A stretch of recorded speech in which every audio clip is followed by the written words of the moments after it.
నమస్తే,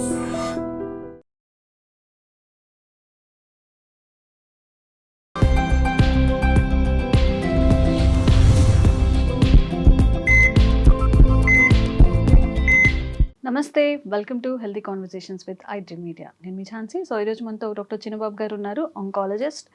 మరి ఎప్పుడైనా సరే మన ఇంట్లో కానీ, రిలేటివ్స్లో కానీ, ఫ్రెండ్స్లో కానీ ఎవరైనా క్యాన్సర్ ఫైనల్ స్టేజ్లో ఉండి ట్రీట్మెంట్ లేకుండా చనిపోయినప్పుడు, అరే ముందుగా ఏదైనా టెస్ట్లు ఉంటే బాగుండేది, కాస్త ముందు అంటే స్టేజ్ 1లోనో 2లోనో తెలిస్తే బాగుండేది, తన ప్రాణం కాపాడుకునేవాళ్ళు మనం చాలామంది బాధపడుతూ ఉంటాం కదా. మరి ఈ విషయం మీదే మన సోషల్ మీడియాలో చాలా ఇన్ఫర్మేషన్ అయితే వస్తుంది, ముందుగానే క్యాన్సర్ని డిటెక్ట్ చేయొచ్చు అని చెప్పి. అది వాస్తవమా? నిజంగా అలాంటి టెస్ట్లు ఏమైనా ఉన్నాయా? ఈ విషయం గురించి మాట్లాడదాము. నమస్తే సార్. నమస్తే అండి. సో నవడేస్ సోషల్ మీడియాలో ఏది వచ్చినా కానీ అది మనకి ఏదైనా కొంత యూజ్ అవుతుందంటే బ్లైండ్గా నమ్మే వాళ్ళు చాలామంది ఉంటున్నారు. అదే ఒక డాక్టర్ ఎవరైనా చెప్పినప్పుడు అది ఇంకా చాలా ట్రస్టీగా ఉంటుంది, నమ్ముతారు. నిజంగా క్యాన్సర్ వస్తుంది, ఒక 5 yearsలో మనకి క్యాన్సర్ వస్తుంది, దానికి ఏదైనా ముందుగా డిటెక్ట్ చేయడానికి యాక్యురసీ టెస్ట్లు ఏమైనా ఉన్నాయా? ఇదేంటంటే 5 years తర్వాత క్యాన్సర్ వచ్చడానికి ఇప్పుడు తెలుసుకోవడం అనేటువంటిది దిస్ వెరీ చాలా ఇదేంటి వేగ్గా ఉన్నటువంటి ప్రశ్న. సో మనం ఇన్ జనరల్గా క్యాన్సర్ స్క్రీనింగ్ని మనం దృష్టిలో పెట్టుకున్నట్టయితే కనుక దెర్ ఆర్ ఇదేంటి 2 types of screening. Primordial screening, primary screening. So ఇవి రెండు చాలా ఇంపార్టెంట్ అనమాట. సో ఈవెన్ మనం ఈ ప్రివెంటివ్ మెడిసిన్ నుంచి మనం ఇదంటే అలవర్చుకున్నటువంటి. సో ప్రైమార్డియల్ స్క్రీనింగ్ అంటే ఏంటి? ఈవెన్ మనకు రిస్క్ ఫ్యాక్టర్స్ ఏవైతే ఉన్నాయో వాటిని తగ్గించుకోవటం, తర్వాత అవేర్నెస్ ని పెంచుకోవటం. సో ఇదంటే ఈ జబ్బు ఎందుకు వస్తుంది, సో ఆ జబ్బు రాకోకుండా మనం ఈ రిస్క్ ఫ్యాక్టర్ ని తగ్గించుకోవటం, మన హెల్తీ లైఫ్ స్టైల్ అలవాటు చేసుకోవడం. That is primary screening. అంటే ఏమిటి అంటే కనుక, so as a healthy individuals మనకు క్యాన్సర్ ఉందా లేదా అట్ దిస్ పర్టికులర్ పాయింట్.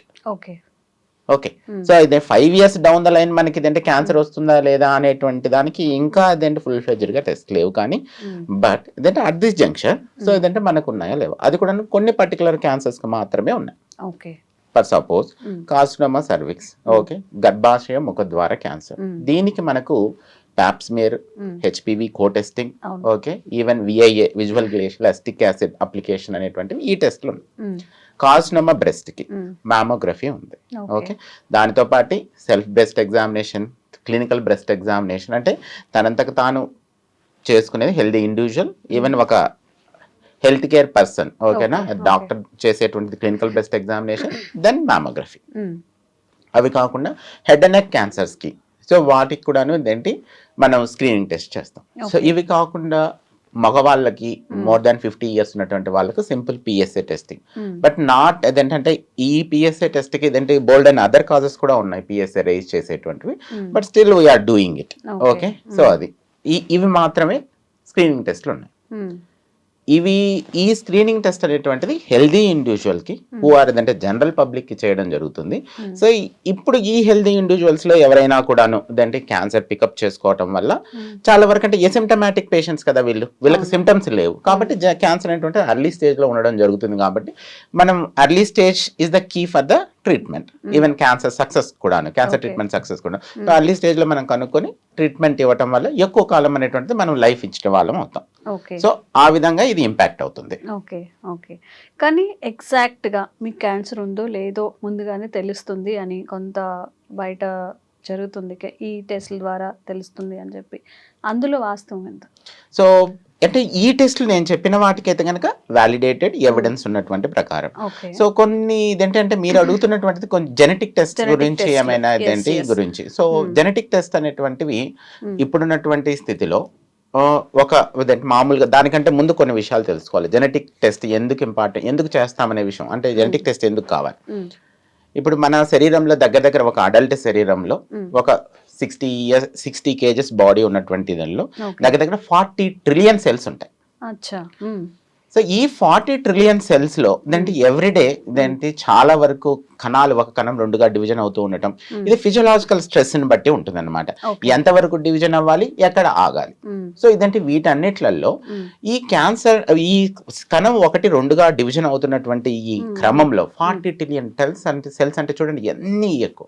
కాబట్టి కొన్ని కణాలు అనేటువంటివి ఆటోమేటిక్ గానే ఇదేంటి అబ్నార్మల్ గా వెళ్ళటం జరుగుతుంది డివిజన్ అనేటువంటిది. అంటే డివిజన్ ఉన్నటువంటిది కంట్రోలబుల్ నుంచి అన్కంట్రోలబుల్ కి వెళ్ళేటువంటి ఛాన్స్ ఉంటుంది. ఓకే, సో ఆ అన్కంట్రోలబుల్ ఉన్నటువంటివి కూడాను ప్రతిరోజు కూడా ఒక మనిషిలో దగ్గర ఇదేంటి 1000 కావచ్చు, 1,00,000 కావచ్చు, ఏమైనా అబ్నార్మల్ కణాలు ప్రొడ్యూస్ అవ్వచ్చు, బట్ అందులో క్యాన్సర్ కణాలు కూడా ఉండవచ్చు. కానీ మనకు చెక్ ఉంటుంది. ఓకే, మన రెగ్యులర్ జరిగేటువంటి ఈ ప్రాసెస్ లో ఉన్న చెక్ లో ఏమవుతుందంటే మన బాడీలో ఉన్నటువంటి ఈ సెల్ సైకిల్ చెక్ పాయింట్స్ కావచ్చు, దాని తర్వాత ఈవెన్ ఇమ్యూనిటీ రిలేటెడ్ థింగ్స్ కావచ్చు, ఇవన్నీ కూడాను ఆ కణాలన్నింటినీ చంపేస్తాయి. ఓకే, సో దట్ ఇదంటే మామూలు మనిషిలో కూడాను ఇన్ని అబ్నార్మల్ థింగ్స్ జరిగినా కూడాను అది క్యాన్సర్ గా రూపు చెందడం లేదు.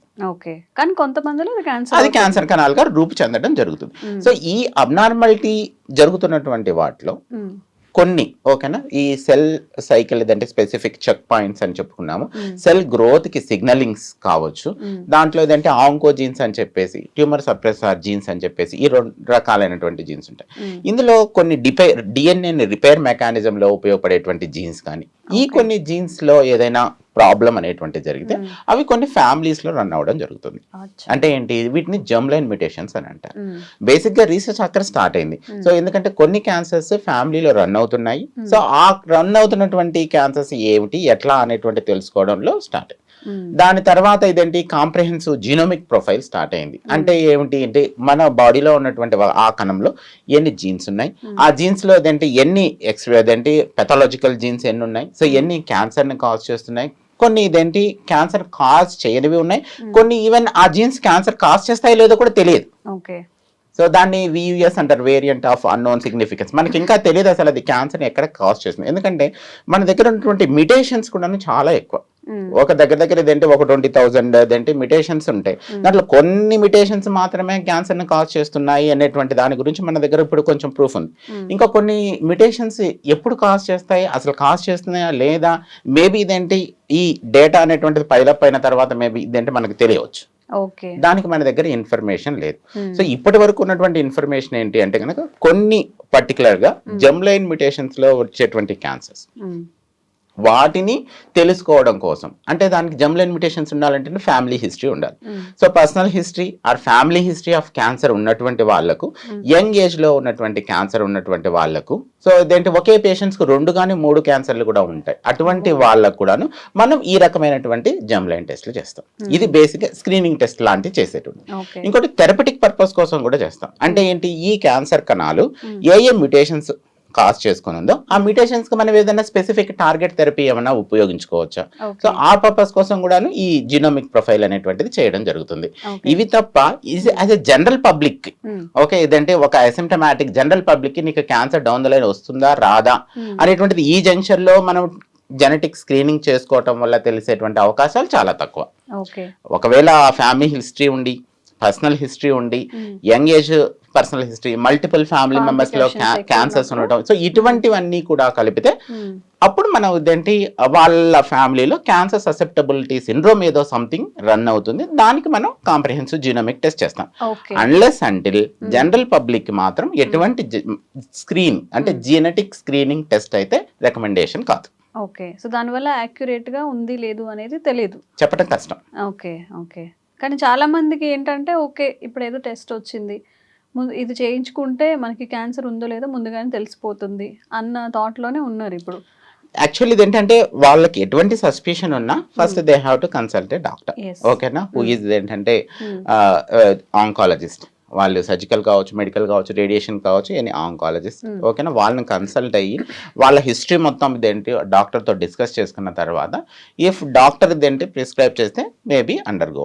దానికి కూడాను ఈ జెనెటిక్ టెస్ట్కి కూడాను కౌన్సిలింగ్స్ ఉంటాయి, pre genetic counselling, genetic test వచ్చిన తర్వాత పోస్ట్ జెనెటిక్ కౌన్సిలింగ్. సో అదేంటి ఇవన్నీ చాలా ఇంపార్టెంట్, ఎందుకంటే కొన్నిసార్లు ఇదేంటి ఆ జెనెటిక్ టెస్ట్ యొక్క సిగ్నిఫికెన్స్ కూడాను తెలియని పరిస్థితులు కూడా ఉండొచ్చు.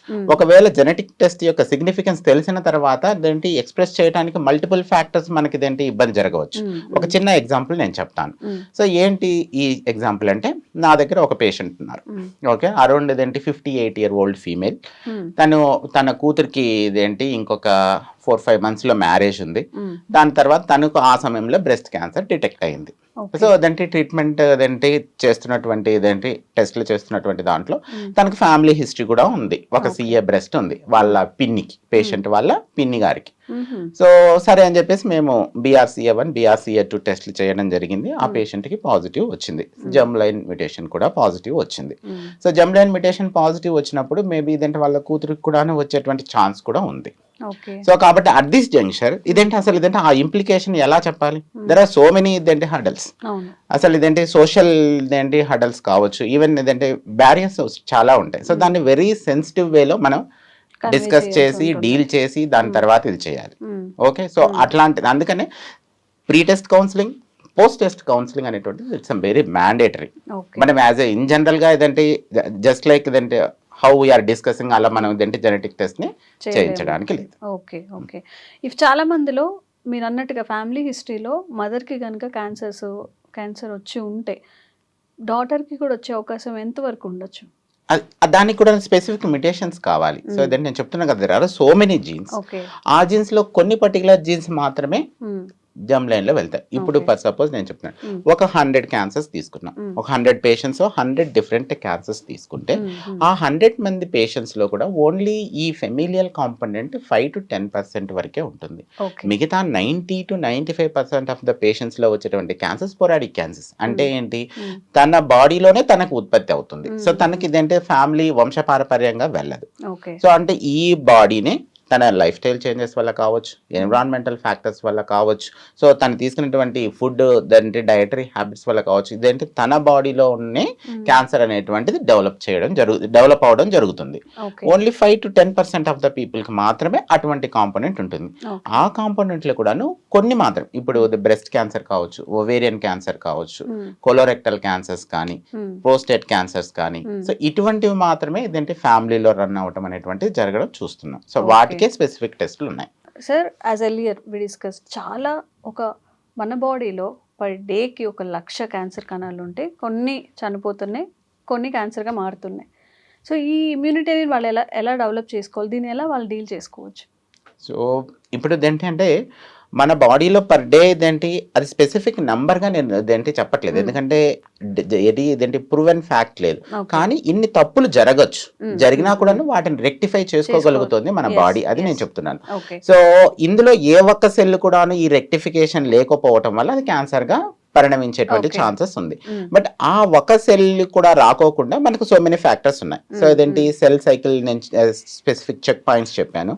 అలాగే ఇదేంటి మన బాడీ యొక్క ఇమ్యూనిటీ. ఓకే, మన బాడీలో ఉన్నటువంటి న్యాచురల్ కిల్లర్ సెల్స్ కానీ, తర్వాత ఇదేంటి T cells కానీ, ఓకేనా, ఈ T cells లో కానీ ఇవి రెండు కూడాను ఈ క్యాన్సర్ కణాలను చంపివేస్తాయి. దానికి కూడాను ఇదేంటి ఈ క్యాన్సర్ కణం ఒకటైతే బయటపడి క్యాన్సర్ గా పరిణమించిందో ఆ క్యాన్సర్ కణం కూడా మన బాడీ ఇమ్యూనిటీని కళ్ళు కప్పి పెరుగుతూ ఉంటుంది. కొన్నిసార్లు ఇప్పుడు రీసెంట్ గా వచ్చినటువంటి మెడిసిన్స్ కూడాను ఆ కళ్ళు కప్పి పెరిగేటువంటి దానిని కూడాను మనం రికగ్నైజ్ చేసి మన ఇమ్యూనిటీని ప్రేరేపించి అది క్యాన్సర్ సెల్ అనేటువంటి విషయం చెప్పే విధానాన్ని కూడా చేస్తున్నాం. ఒక చిన్న ఎగ్జాంపుల్ చెప్తాను, ఓకేనా. సో ఇప్పుడు మీరు మీరు వర్కింగ్ ఎన్విరాన్మెంట్ లో, ఓకే, మీరు ఇక్కడ నుంచి ఒక పార్సల్ పంపించారు. పార్సల్ పంపించేసేసి అక్కడ 2 పర్సన్స్ ఉంటారు. అందులో ఏంటి పొట్టిగా ఉన్నటువంటి పర్సన్ కి అదేంటి ఈ పార్సల్ ఇవ్వండి అని చెప్పాం, అంతే. సో ఇక్కడ నుంచి వెళ్ళిపోయింది T cell. వెళ్ళిపోయిన తర్వాత అక్కడ 2 cells కనబడ్డాయి. ఆ 2 cells పొట్టిగా ఉన్నాయి. అప్పుడు ఏం చేస్తుంది? కన్ఫ్యూజ్ అవుతుంది. కాబట్టి తర్వాత లేదు, ఇంకొక సిగ్నల్ ఇచ్చారు. 2 పర్సన్స్ ఉన్నారు. ఆ 2 పర్సన్స్ లో బ్లూ షర్ట్ వేసుకున్న వాళ్ళకి ఇవ్వండి అని చెప్తుంది. 2 బ్లూ షర్ట్ వేసుకుంటే, సో కాబట్టి ఇదేంటి ఇందులో ఏంటంటే క్యాన్సర్ కణానికి మామూలు కణానికి చాలా చాలా తేడాలు ఉంటాయి. సో ఆ తేడాలని మనం ముందు క్వాంటిఫై చేసి మనం ఇచ్చేటువంటి T cell కి కూడాను హౌ సిగ్నలింగ్ అంటే దాన్ని పర్ఫెక్ట్ గా క్యాన్సర్ కణం అని గుర్తించే విధానానికి కూడా మనం దానికి నేర్పించి పంపించాలి. దట్స్ వాట్ ఇదంటే రీసెంట్ గా వచ్చినటువంటి కార్టిసెల్ థెరపీస్ కావచ్చు, ఇమ్యునోథెరపీస్ కావచ్చు, ఇవన్నీ కూడా రీసెంట్ థింగ్స్. ఎందుకంటే ఆ ఒక్క క్యాన్సర్ కణము క్యాన్సర్ పెద్ద గడ్డగా పరిణమించి శరీరం అంతా పాకుతున్నటువంటి ఆ క్యాన్సర్ కణము మన ఇమ్యూనిటీని కళ్ళు కప్పేసి పెరుగుతున్నటువంటి దాన్ని మన సెల్ఫ్ ఇమ్యూనిటీని ప్రేరేపించి ఆ క్యాన్సర్ కణం మీద దాడి చేయించడం. ఓకే, సో ఆ దాడి చేయించడం అనేటువంటిది కూడా నాట్ ఎ సింపుల్ టాస్క్.